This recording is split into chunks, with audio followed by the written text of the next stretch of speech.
கிறிஸ்தவத்தின் மனித மேலாதிக்கம் human Dominion R ஸ்டீவர்ட்ஷிப் என்ற தத்துவத்திற்கும் திருவள்ளுவரின் உயிர்நேயம் மற்றும் பகுத்துண்ணுதல் ஆகிய அறங்களுக்கும் இடையே உள்ள ஆழமான முரண்பாடுகளை ஆதாரங்களுடன் இங்கே காண்போம். இந்த கோட்பாடு மனிதனை இயற்கையின் எஜமானனாக அல்லது மேலாளராக நிறுத்துகிறது. ஆனால் வள்ளுவம் மனிதனை இயற்கையின் ஒரு பகுதியாகவும் மற்றும் அனைத்து உயிர்களுக்கும் சேவகனாகவும் நிறுத்துகிறது. 1. அதிகாரம் வெசஸ் அறக்கட்டளை, டொமினியன் வெசஸ் அருள். கிறிஸ்தவம் கடவுள் மனிதனிடம் பூமியை அடக்கி ஆளுங்கள், சமுத்திரத்தின் மச்சங்களையும் ஆகாயத்து பறவைகளையும் ஆளக்கடவீர்கள் என்று கட்டளையிட்டார். இதன்படி மற்ற உயிரினங்கள் மனிதனுக்கு கீழ்ப்பட்டவை. திருக்குறள் வள்ளுவர் அதிகாரம் என்ற சொல்லுக்கு பதில் அருள் என்ற சொல்லையே பயன்படுத்துகிறார். அருள் என்பது வலிமையற்ற உயிர்கள் மீது வலிமையுடைய மனிதன் காட்ட வேண்டிய கருணை. ஆதாரம் குறள் 244. அருள் அல்லது யாதெனின் கொல்லாமை கோரல். பொருள் அல்லது அவ்வூன் திணல். பொருள் அருள் என்பது யாதென்றால் ஓர் உயிரையும் கொல்லாதிருத்தல். அருள் இல்லாதது எதுவென்றால் உயிர்களைக் கொன்று அவற்றின் ஊனை தின்பது. இங்கு மனிதன் மற்ற உயிர்களை அடக்கி ஆள பிறந்தவன் அல்ல, அவற்றை வாழ்விக்க பிறந்தவன் என்பது வள்ளுவரின் நிலைப்பாடு. 2. தேவைக்காகவா அல்லது வாழ்வதற்காகவா, utility versus right to live. கிறிஸ்தவம் தாவரங்களும் விலங்குகளும் மனிதனின் உணவு மற்றும் தேவைக்காக படைக்கப்பட்டவை. அவை ஆன்மா இல்லாத ஜட பொருட்கள் அல்லது உணர்வுகள் குறைந்தவை என்ற பார்வை நிலவுகிறது. திருக்குறள் எல்லா உயிர்களும் பிறப்பால் சமமானவை. மனிதன் தன் தேவையை பூர்த்தி செய்யும் முன் பிற உயிர்களின் தேவையையும் கருத்தில் கொள்ள வேண்டும் என்கிறார். பகுத்துண்ணுதல் என்கிறார். ஆதாரம் குறள் 322. பகுத்துண்டு பல்லுயிர் ஓம்புதல் நூலோர் தொகுத்தவற்றுள் எல்லான் தலை. பொருள் கிடைத்ததை பகிர்ந்து உண்டு பலவகை உயிர்களையும் பாதுகாத்து வாழ்தல் என்பது அறநூல்கள் சொல்லும் அறங்களிலெல்லாம் தலை சிறந்தது. 3. உயிர்களின் படிநிலை, ஹைரார்கி வெர்சஸ் ஈக்வாலிட்டி. கிறிஸ்தவம் படைப்பில் மனிதன் உச்சியிலிருக்கிறான், ஆந்த்ரோபோசென்ட்ரிசம். மற்றவை அவனுக்கு சேவை செய்ய படைக்கப்பட்டவை. திருக்குறள் வள்ளுவர் மனிதனை மட்டும் முன்னிலைப்படுத்தாமல் எல்லா உயிர்க்கும் என்ற வார்த்தையை பயன்படுத்துவதன் மூலம் உயிர்களுக்கிடையே படிநிலையை மறுக்கிறார். ஆதாரம் குறள் 972. பிறப்புக்கும் எல்லா உயிர்க்கும் சிறப்பொவ்வா செய்தொழில் வேற்றுமையான். பிறப்பால் எல்லா உயிர்களும் சமமே, அவை செய்யும் செயல்களால் மட்டுமே மேன்மை அல்லது கீழ்மை உண்டாகிறது. இங்கு ஒரு சிங்கம், ஒரு புழு, ஒரு மனிதன், அனைவரது பிறப்பும் சமமாகவே பார்க்கப்படுகிறது. சுருக்கம் கிறிஸ்தவம் மனிதனை இயற்கைக்கு மேலே வைக்கிறது, அவனுக்கு ஆளும் உரிமையை வழங்குகிறது. திருக்குறள் மனிதனை இயற்கையோடு இணைத்து வைக்கிறது, அவனுக்கு பாதுகாக்கும் கடமையை வழங்குகிறது. வள்ளுவரை பொறுத்தவரை ஒருவன் மற்ற உயிர்களை தன் தேவைக்காக பயன்படுத்துவதை விட அவற்றை காப்பதற்காக தன் தேவையை பகிர்ந்து கொள்வதே உண்மையான மனித பண்பு என்று அவர் நம்புகிறார். கிறிஸ்தவத்தின் வெளிப்படுத்துதல் என்ற தத்துவத்திற்கும் திருவள்ளுவரின் மெய்யுணர்தல் என்ற தத்துவத்திற்கும் இடையே உள்ள அறிவுசார் வேறுபாடுகளை கீழே விரிவாக காண்போம். இந்த கோட்பாடு உண்மையை ஒரு மேலிருந்து வரும் செய்தியாக பார்க்கிறது, ஆனால் வள்ளுவம் உண்மையை ஒரு உள்ளிருந்து மலரும் அறிவாக பார்க்கிறது. 1. அறிவின் எல்லை, இறைவனா மனிதனா, சோர்ஸ் ஆஃப் ட்ரூத். கிறிஸ்தவம் மனித அறிவு பாவத்தால் இருளடைந்துள்ளது, எனவே மனிதன் தன் சொந்த அறிவால் கடவுளை கண்டடைய முடியாது. கடவுள் விவிலியம் மூலமாகவோ அல்லது பரிசுத்த ஆவியின் மூலமாகவோ தன்னை வெளிப்படுத்தினால் மட்டுமே மனிதன் உண்மையை அறிய முடியும். திருக்குறள் வள்ளுவர் மனித அறிவின் மீது அளவற்ற நம்பிக்கை கொண்டவர். அறியாமை என்னும் இருளை அகற்றி உண்மையை ஆராய்ந்து கண்டறியும் ஆற்றல் மனிதனுக்கு உண்டு என்கிறார். ஆதாரம் குறள் 355. எப்பொருள் எத்தன்மை தாயினும் அப்பொருள் மெய்ப்பொருள் காண்பது அறிவு. பொருள் எந்த பொருள் எந்த தன்மையதாக தோன்றினாலும் அத்தோற்றத்தை மட்டும் கண்டு மயங்காமல் அதன் உண்மையான இயல்பை, அதாவது சத்தியத்தை காண்பதே அறிவாகும். இங்கு உண்மை என்பது ஒருவரது வெளிப்பாட்டிற்காக காத்திருக்க வேண்டியது அல்ல, அது தேடியடைய வேண்டிய ஒன்று. 2. இருள் நீங்குதல், டிஸ்பெல்லிங் டார்க்னஸ். கிறிஸ்தவம் மனிதன் இருளில் இருக்கிறான், கடவுள் என்னும் வெளிச்சம் அவனுக்கு தன்னை வெளிப்படுத்த வேண்டும். திருக்குறள் ஒருவன் ஐயமில்லாமல் மெய்ப்பொருளை உணரும்போது அவனது அறியாமை என்னும் இருள் விலகி இன்பம் பிறக்கும். இது மனிதனின் சுயமுயற்சியால் நிகழும் மெய்யுணர்தல். ஆதாரம் குறள் 352. இருள் நீங்கி இன்பம் பயக்கும், மருள் நீங்கி மாசறு காட்சி அவர்க்கு. பொருள்: மயக்கம், அதாவது அறியாமை நீங்கி குற்றமற்ற மெய்ப்பொருளை கண்டவர்களுக்கு அந்த அறிவானது அறியாமையை நீக்கி பேரின்பத்தை தரும். வழிகாட்டி: வேதம் வெர்சஸ் பகுத்தறிவு. மெத்தடாலஜி: கிறிஸ்தவம் வேதாகமத்தில் உள்ள வார்த்தைகளை சத்தியம், அவை மனித அறிவுக்கு அப்பாற்பட்டவை என்றாலும் விசுவாசத்தால் ஏற்றுக்கொள்ளப்பட வேண்டும். திருக்குறள்: யார் சொன்னாலும் எதில் சொல்லப்பட்டிருந்தாலும் அதை அப்படியே ஏற்கக்கூடாது. அதை தன் அறிவை கொண்டு ஆராய்ந்து அதன் மெய்ப்பொருளை காண்பதே அறிவுடைமை. ஆதாரம் குறள் 4:23. எப்பொருள் யார் யார் வாய் கேட்பினும் அப்பொருள் மெய்ப்பொருள் காண்பது அறிவு. சுருக்கம்: கிறிஸ்தவத்தில் உண்மை என்பது ஒரு நன்கொடை, கிஃப்ட். அதை பெற்றுக்கொள்ள விசுவாசம் தேவை. திருக்குறளில் உண்மை என்பது ஒரு கண்டுபிடிப்பு, டிஸ்கவரி. அதை கண்டடைய தர்க்கமும் ஆராயும் அறிவும், ரேஷனல் என்கொயரி தேவை. வள்ளுவரை பொறுத்தவரை உண்மை என்பது யாரோ ஒருவர் வந்து நம்மிடம் சொல்ல வேண்டிய ரகசியமல்ல. அது நம் முன்னால் விரிந்து கிடக்கும் பிரபஞ்சத்தில் நாம் கண்டுணர வேண்டிய மெய்ப்பொருள். கிறிஸ்தவத்தின் மனிதனின் இயல்பு பாவி, டோட்டல் டிப்ராவிட்டி அல்லது ஃபாலன் நேச்சர் என்ற தத்துவத்திற்கும் திருவள்ளுவரின் மனிதன் தெய்வமாகலாம், பொட்டென்ஷியல் டிவினிட்டி என்ற தத்துவத்திற்கும் இடையே உள்ள ஆழமான மானுடவியல் வேறுபாடுகளை கீழே காணலாம். கிறிஸ்தவம் மனிதனை ஒரு தோல்வியடைந்த படைப்பாக, ஃபாலன் ஆக பார்க்கிறது. ஆனால் வள்ளுவம் மனிதனை ஒரு தெய்வீக வாய்ப்பாக, டிவைன் பொட்டென்ஷியல் ஆக பார்க்கிறது. 1. பிறப்பின் தரம்: பாவியா அல்லது சமமானவனா? கிறிஸ்தவம்: ஆதாம் செய்த பாவத்தால் மனித சுபாவமே கெட்டுப்போய்விட்டது. பிறக்கும்போதே மனிதன் தீமையின் பக்கம் சாயும் தன்மையுடனேயே பிறக்கிறான். நீதிமான் ஒருவனாகிலும் இல்லை என்பது விவிலிய பார்வை. திருக்குறள்: வள்ளுவர் பிறப்பை ஒரு குறையாக பார்க்கவில்லை. பிறக்கும்போது எல்லா உயிர்களும் சமமான தகுதியுடனேயே பிறக்கின்றன. அவர்கள் செய்யும் செயல்களே அவர்களை மேன்மைப்படுத்துகின்றன அல்லது கீழிறக்குகின்றன. ஆதாரம் குறள் 572. பிறப்பொக்கும் எல்லா உயிர்க்கும் சிறப்பொவ்வா, செய்தொழில் வேற்றுமையான். பொருள்: பிறப்பால் எல்லா உயிர்களும் சமமே. அவர்கள் செய்யும் செயல்களின் உயர்வு தாழ்வுகளால் மட்டுமே சிறப்புகள் மாறுபடுகின்றன. 2. சுயமுயற்சி: இயலாமையா அல்லது வலிமையா? கிறிஸ்தவம்: மனிதன் எவ்வளவு முயன்றாலும் தன் சொந்த பலத்தால் பரிசுத்தவானாக முடியாது. அவனுக்குள் இருக்கும் பாவ சுபாவம் அவனை தீமைக்கே இழுக்கும். எனவே அவனுக்கு புறத்தே இருந்து ஒரு மீட்பு, கிரேஸ் தேவை. திருக்குறள்: வள்ளுவர் மனித முயற்சியின் மீது அசைக்க முடியாத நம்பிக்கை கொண்டவர்.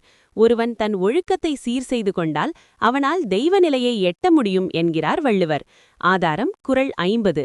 வையத்துள் வாழ்வாங்கு வாழ்பவன் வானுரையும் தெய்வத்துள் வைக்கப்படும். பொருள்: உலகத்தில் வாழ வேண்டிய அறநெறியில் நின்று வாழ்பவன் வானுலகிலுள்ள தெய்வங்களுக்கு இணையாக மதிக்கப்படுவான். இங்கு மனிதன் பாவி அல்ல, அவன் தன்னைத்தானே செதுக்கிக் கொள்ளும் ஒரு சிற்பி. 3. தீமையுடன் போராடுதல்: இன்டர்னல் ஸ்ட்ரகிள். கிறிஸ்தவம் நன்மை செய்ய விரும்புகிற எனக்குள்ளே தீமை உண்டு என ரோமர் 7:21 கூறுகிறது. இது ஒரு தீர்க்க முடியாத முரண்பாடாக பார்க்கப்படுகிறது. திருக்குறள்: மனக்கோட்டம் இல்லாதிருப்பதே அறம் என்கிறார் வள்ளுவர். அந்த தூய்மையை மனிதனால் அடைய முடியும் என்பது அவர் நம்பிக்கை. ஆதாரம் குறள் 34. மனத்துக்கண் மாசிலன் ஆதல் அனைத்து அரண் ஆகுல நீர பிற. பொருள்: தன் மனதில் குற்றமில்லாமல் இருப்பதே அறமாகும். மற்றவையெல்லாம் வெறும் ஆராவாரமே. சுருக்கம்: கிறிஸ்தவம் மனிதனை கடவுளின் மன்னிப்புக்காக ஏங்கும் ஒரு நோயாளியாக பார்க்கிறது. திருக்குறள் மனிதனை பயிற்சியின் மூலம் தெய்வமாக மாற வேண்டிய ஒரு மாணவனாக பார்க்கிறது. வள்ளுவரை பொறுத்தவரை தீமை என்பது மனிதனின் மாறாத இயல்பு அல்ல, அது விலக்கப்பட வேண்டிய ஒரு மாசு மட்டுமே. அந்த மாசை அகற்றும் வலிமை மனிதனிடமே உள்ளது. சுருக்கம்: கிறிஸ்தவம் மனிதனை கடவுளின் மன்னிப்புக்காக ஏங்கும் ஒரு நோயாளியாக பார்க்கிறது. திருக்குறள் மனிதனை பயிற்சியின் மூலம் தெய்வமாக மாற வேண்டிய ஒரு மாணவனாக பார்க்கிறது. வள்ளுவரை பொறுத்தவரை தீமை என்பது மனிதனின் மாறாத இயல்பு அல்ல, அது விலக்கப்பட வேண்டிய ஒரு மாசு மட்டுமே. அந்த மாசை அகற்றும் வலிமை மனிதனிடமே உள்ளது. கிறிஸ்தவத்தின் துன்பத்தின் நோக்கம் ரிடெம்ப்டிவ் சஃபரிங் என்ற தத்துவத்திற்கும் திருவள்ளுவரின் இடுக்கண் அழியாமை மற்றும் வினைப்பயன் குறித்த பார்வைகளுக்கும் இடையே உள்ள ஆழமான வாழ்வியல் வேறுபாடுகளை இங்கே காண்போம். கிறிஸ்தவம் துன்பத்தை ஒரு தெய்வீக நோக்கம் கொண்ட கருவியாக பார்க்கிறது. ஆனால் வள்ளுவம் துன்பத்தை ஒரு இயற்கை விளைவாக பார்த்து அதை மன வலிமையால் கடக்க வலியுறுத்துகிறது. 1. துன்பத்தின் ஊற்றுக்கண். சோதனையா அல்லது வினையா? கிறிஸ்தவம் துன்பம் என்பது பல நேரங்களில் கடவுள் ஒரு மனிதனை சோதிப்பதற்கோ அல்லது அவனது விசுவாசத்தை புடம் போட்டு தூய்மையாக்குவதற்கோ அனுமதிக்கப்படுகிறது. இது ஒரு மேன்மையான நோக்கம் கொண்டது. திருக்குறள் துன்பம் என்பது ஒருவன் செய்த தீவினையின் பயன்.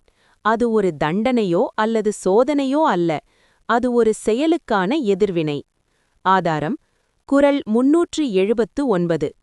நன்றாங்கால் நல்லவாக் காண்பவர், அன்றாங்கால் அல்லட்படுதல் எவன்? பொருள் நன்மை விளையும்போது அதை மகிழ்ந்து அனுபவிப்பவர்கள் தீமை விளையும்போது மட்டும் வருந்துவது ஏன்? இரண்டும் நம் வினையின் பயன்களே என்பது வள்ளுவர் கருத்து. 2. துன்பத்தை எதிர்கொள்ளும் முறை. ஏற்பு வெசஸ் கடத்தல். கிறிஸ்தவம் துன்பத்தை சிலுவையாக ஏற்றுக்கொள்வது, இயேசுவின் பாடுகளில் பங்கேற்பது ஒரு ஆசீர்வாதமாக கருதப்படுகிறது. துன்பம் மனிதனை இறைவனுக்கு நெருக்கமாக கொண்டு செல்கிறது. வள்ளுவம் துன்பம் வரும்போது கலங்காமல் அதை சிரித்துக்கொண்டே எதிர்கொள்ள வேண்டும். துன்பத்தையே துன்புறுத்தி அதை விரட்ட வேண்டும் என்கிறார் வள்ளுவர். ஆதாரம் குறள் 621. இடுக்கண் வருங்கால் நகுக அதனை, அடுத்தூர்வது அஃது ஒப்பது இல். பொருள் துன்பம் வரும்போது அதை கண்டு மனம் வருந்தாமல் சிரிக்க வேண்டும். அந்த துன்பத்தை வெல்வதற்கு அதைவிட சிறந்த வழி வேறொன்றுமில்லை. துன்பத்தின் பலன் தூய்மையா அல்லது கடனா? கிறிஸ்தவம் துன்பம் ஒருவனை பரிசுத்தப்படுத்துகிறது. சில நேரங்களில் ஒரு நீதியுள்ள மனிதன் மற்றவர்களுக்காக துன்பப்படுவதும் வைக்கேரியஸ் சஃபரிங் கிறிஸ்தவத்தில் உண்டு. திருக்குறள் துன்பம் ஒருவனது பழைய வினை கடனை தீர்க்கிறது. துன்பத்தை ஒருவன் அறிவுடனும் மன உறுதியுடனும் எதிர்கொள்ளும்போது அவன் மீண்டும் அத்தகைய வினைகளைச் செய்யாத பக்குவத்தை பெறுகிறான். ஆதாரம் குறள் 625. இடுக்கண் வரினும் கொண்டாடல் உறுதி, அடுத்தடுத்து அற்றே வருது. இடுக்கண் வரும்போதும் அதை ஏற்றுக்கொள்வதே அறிவுடையவர்களுக்கு வலிமை. ஏனெனில் இந்த உடல் இன்ப துன்பங்களின் சுழற்சிக்கு உட்பட்டது என்பதை அவர்கள் அறிவார்கள். சுருக்கம் கிறிஸ்தவத்தில் துன்பம் என்பது கடவுள் தரும் மருந்து, மருத்துவர் தரும் கசப்பு மருந்து போல. திருக்குறளில் துன்பம் என்பது நாம் செய்த செயலின் கணக்கு, கடன் வாங்கினால் வட்டியோடு கட்ட வேண்டும் என்பது போல. வள்ளுவரை பொறுத்தவரை துன்பம் ஒரு பாக்கியமல்ல, அது ஒரு சவால். அதை தன் அறிவு மற்றும் ஊக்கத்தால் ஒருவன் வென்றெடுக்க வேண்டும். கிறிஸ்தவத்தின் மத்தியஸ்தம் அதாவது மீடியேட்டர்ஷிப் என்ற தத்துவத்திற்கும் திருவள்ளுவர் காட்டும் நேரடி தொடர்பு மற்றும் தன்னறிவு சார்ந்த ஆன்மீகத்திற்கும் இடையே உள்ள அடிப்படை வேறுபாடுகளை ஆதாரங்களுடன் கீழே காண்போம். கிறிஸ்தவம் கடவுளுக்கும் மனிதனுக்கும் இடையே ஒரு பாலம் அதாவது பிரிட்ஜ் அவசியம் என்கிறது. ஆனால் வள்ளுவம் மனிதன் தன் அறிவாலும் ஒழுக்கத்தாலும் இறைநிலையை நேரடியாக அடைய முடியும் என்கிறது. 1. இடைத்தரகர் வெர்சஸ் நேரடி முயற்சி, மீடியேட்டர் வெர்சஸ் டைரக்ட் எஃபர்ட். கிறிஸ்தவம் பாவம் மனிதனை பிரித்துவிட்டதால் மனிதன் தானாக கடவுளிடம் செல்ல முடியாது. இயேசு கிறிஸ்து என்ற மத்தியஸ்தர் மூலமாக மட்டுமே பிதாவாகிய இறைவனை அடைய முடியும். இது ஒரு நபர் வழிபட்ட அணுகுமுறை. திருக்குறள் ஒருவன் பிறவி பெருங்கடலை கடக்க வேண்டுமானால் அவன் இறைவனின் திருவடிகளை பற்றிக்கொள்ள வேண்டும். இதற்கு எந்த ஒரு மூன்றாம் நபரோ அல்லது பரிந்துரையாளரோ தேவையில்லை. ஒருவன் தன் மனதால் இறைவனோடு இணைய முடியும். ஆதாரம் குறள் 10. பிறவிப் பெருங்கடல் நீந்துவர் நீந்தார், இறைவன் அடிசேரா தார். பொருள் இறைவனுடைய திருவடிகளை சேர்ந்தவர்கள் பிறவியாகிய பெரிய கடலை நீந்திக் கடப்பார்கள், மற்றவர்கள் கடக்க முடியாது. இங்கு அடி சேர்தல் என்பது ஒரு நபர் வழியாக நிகழ்வதல்ல, அது ஆன்மாவின் நேரடி முயற்சி. 2.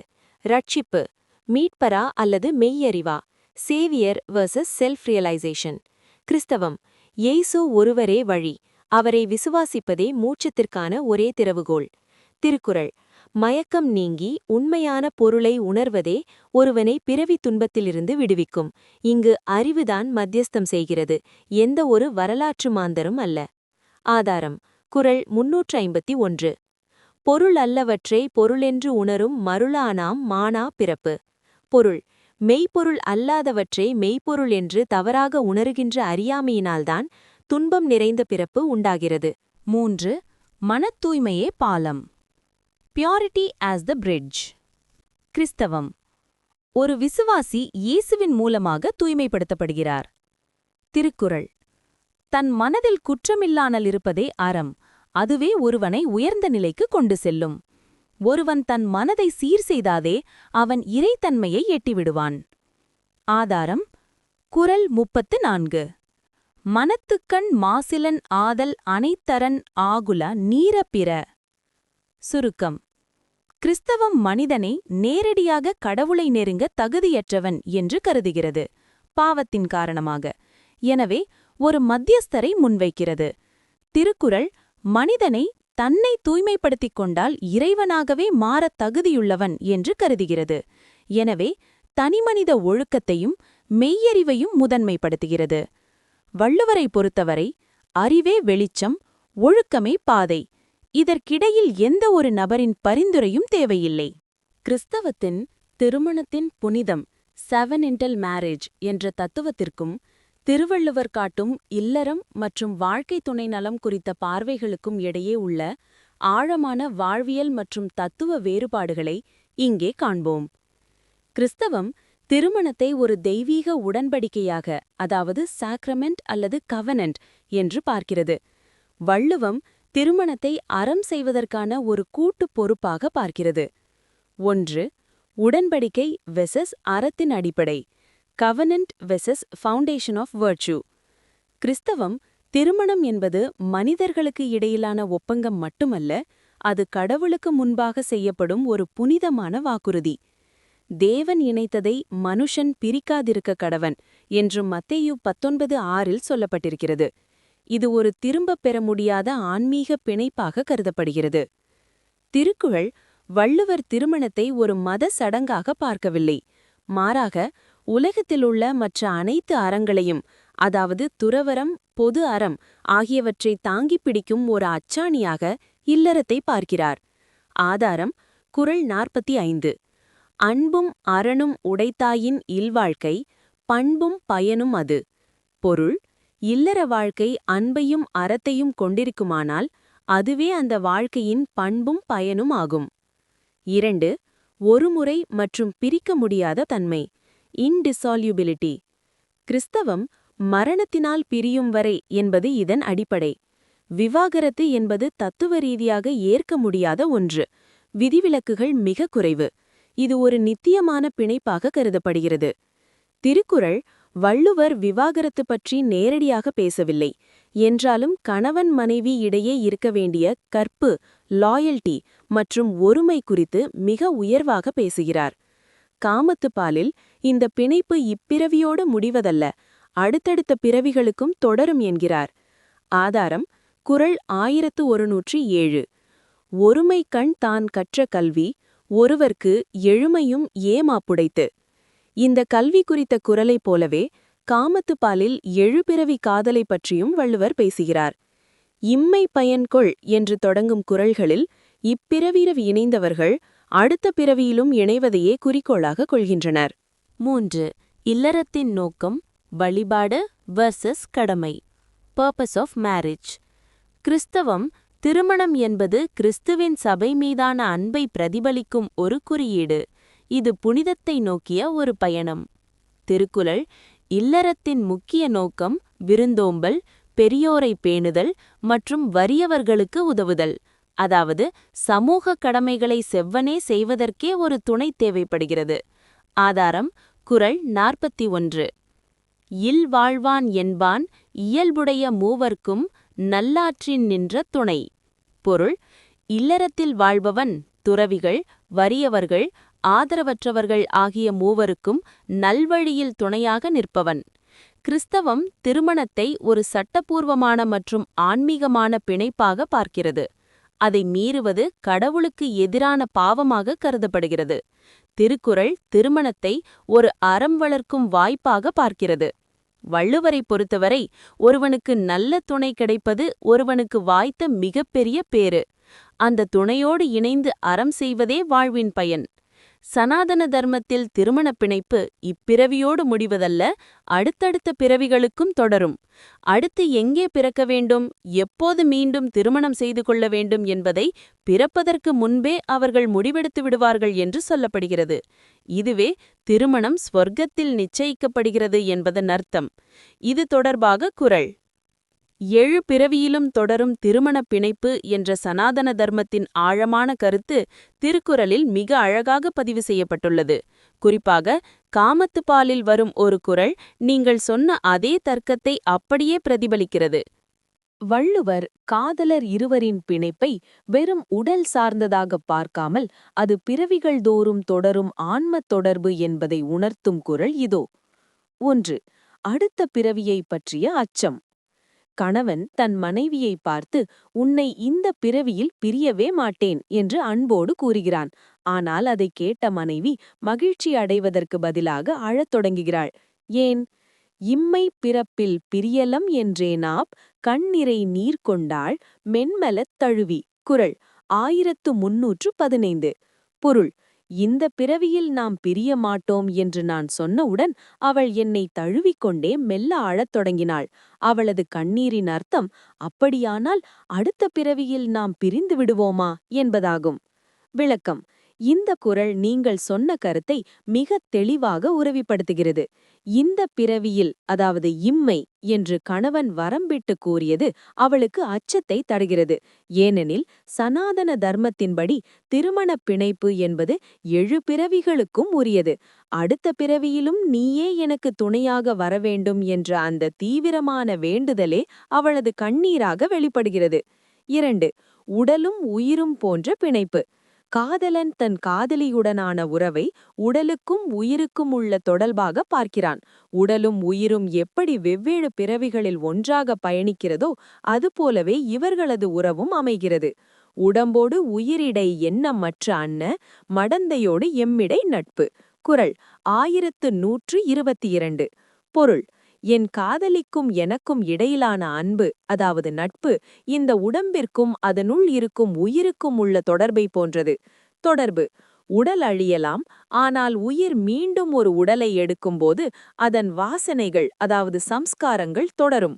அதுபோலவே இந்த தம்பதியரின் அன்பும் ஆன்மாக்களின் பிணைப்பாக இருப்பதால் அது மரணத்தை கடந்து அடுத்த பிறவிக்கும் செல்லும் என்பது வள்ளுவம். 3.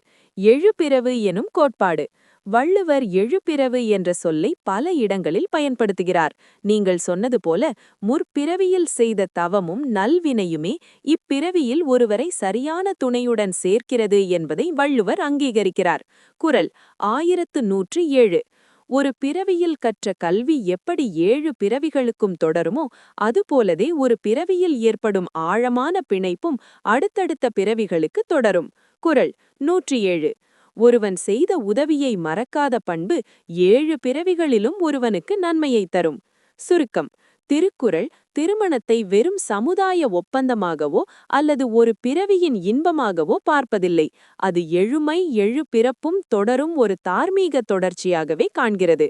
நீங்கள் சொன்ன ஸ்வர்க்கத்தில் நிச்சயிக்கப்படுதல் என்பது இரு ஆன்மாக்கள் முற்பிறவியில் செய்த சங்கல்பத்தின்படி மீண்டும் இணைவதையே குறிக்கிறது என்பதை வள்ளுவர் வழிமொழிகிறார். கிறிஸ்தவத்தின் தேவராஜ்யம் என்ற கோட்பாட்டிற்கும் திருவள்ளுவர் முன்வைக்கும் செங்கோன்மை மற்றும் வாழ்வாங்கு வாழ்தல் ஆகிய தத்துவங்களுக்கும் இடையே உள்ள அரசியல் ஆன்மீக வேறுபாடுகளை ஆதாரங்களுடன் கீழே காண்போம். கிறிஸ்தவம் உலக வாழ்வை ஒரு பயணமாக பார்க்கிறது. ஆனால் வள்ளுவம் உலக வாழ்வை ஒரு தவமாக அல்லது தெய்வீக வாய்ப்பாக பார்க்கிறது. குடியுரிமை பரலோகமா அல்லது வையகமா? சிட்டிசன்ஷிப். கிறிஸ்தவர்கள் இந்த பூமியில் நிரந்தரமானவர்கள் அல்ல. அவர்கள் யாத்திரீகர்கள், பில்கிரிம்ஸ். அவர்களின் உண்மையான வீடு மற்றும் குடியுரிமை பரலோகத்தில் உள்ளது. எனவே உலகப் பொருட்களின் மீது பற்றற்று இறைவனின் ராஜ்யத்திற்காக காத்திருக்க வேண்டும். திருக்குறள் வள்ளுவர் உலகத்தை துறந்து ஓடச் சொல்லவில்லை, மாறாக இந்த உலகிலேயே அறநெறிப்படி வாழ்ந்து காட்டினால் அந்த மனிதன் வானுலக தெய்வங்களுக்கு இணையாக மதிக்கப்படுவான் என்கிறார். ஆதாரம் குறள் 50. வையத்துள் வாழ்வாங்கு வாழ்பவன் வானுரையும் தெய்வத்துள் வைக்கப்படும். பொருள்: உலகத்தில் வாழ வேண்டிய அறநெறியில் நின்று வாழ்பவன் வானுலகிலுள்ள தெய்வங்களுக்கு இணையாக மதிக்கப்படுவான். இங்கு குடியுரிமை என்பது மாற்றப்பட வேண்டிய ஒன்று அல்ல, இந்த மண்ணில் சரியாக வாழ்வதே விண்ணுலக நிலையை அடைவதற்கான வழி. இறையாட்சி வெர்சஸ் அற ஆட்சி, தியாக்ரசி வெர்சஸ் எத்திக்கல் கவர்னன்ஸ். கிறிஸ்தவம் தேவராஜ்யம் என்பது கடவுளின் நேரடி ஆட்சியை அல்லது அவரது சித்தத்தை பூமியில் நிலைநாட்டுவதை குறிக்கிறது. இங்கு நீதி என்பது விபிலிய கட்டளைகளின் அடிப்படையில் அமைகிறது. திருக்குறள் வள்ளுவர் செங்கோன்மை பற்றி பேசுகிறார். ஒரு அரசன் முறைப்படி நீதி வழங்கி குடிமக்களை காப்பாற்றினால் அவனே அந்த மக்களுக்கு இறைவனாக கருதப்படுவான் என்கிறார். ஆதாரம் குறள் 388. முறை செய்து காப்பாற்றும் மன்னவன் மக்கட்கு இறையென்று வைக்கப்படும். பொருள்: நீதிமுறைப்படி ஆட்சி நடத்தி தன் நாட்டு மக்களை காப்பாற்றும் அரசன் மக்களுக்கு இறைவனாகவே கருதப்படுவான். வள்ளுவரை பொறுத்தவரை தேவராஜ்யம் என்பது எங்கோ ஒரு பரலோகத்தில் இல்லை, அது ஒரு நல்ல அரசனின் நீதியான ஆட்சியில், செங்கோன்மையில் இங்கேயே நிகழ்கிறது. 3. சமூக கட்டமைப்பு. யாத்திரீகம் விஎஸ் ஒப்புரவு. கிறிஸ்தவம் உலகமும் அதின் ஆசையும் ஒழிந்து போகும் என்பதால் கிறிஸ்தவர்கள் இந்த உலக அமைப்புகளை ஒரு தற்காலிகமான ஒன்றாகவே பார்க்கிறார்கள். திருக்குறள் வள்ளுவர் சமூகத்தை ஒரு தேராகவும் இல்லறத்தானே அதன் அச்சாணியாகவும் பார்க்கிறார். உலகம் இயங்குவதற்கு காரணமான ஒப்புரவு, அதாவது சமூக நல்லிணக்கம் மற்றும் பண்புடைமையையே அவர் போதிக்கிறார். ஆதாரம் குறள் 211. கைமாறு வேண்டா கடப்பாடு மாறிமாட்டு எந்நாற்றும் கொல்லோ உலகு. சுருக்கம்: கிறிஸ்தவம் மனிதனை பூமியில் ஒரு விருந்தினராக நிறுத்தி அவனது பார்வையை விண்ணை நோக்கி திருப்புகிறது. திருக்குறள் மனிதனை பூமியின் பொறுப்பாளராக நிறுத்தி அவனது செயல்கள் மூலம் விண்ணை மண்ணுக்கு கொண்டு வரச் சொல்கிறது. வள்ளுவரை பொறுத்தவரை ஒருவன் தன் கடமைகளை சரியாக செய்து பிற உயிர்களை காத்து வாழ்ந்தால் அவன் இருக்கும் இடமே தேவராஜ்யம்தான்.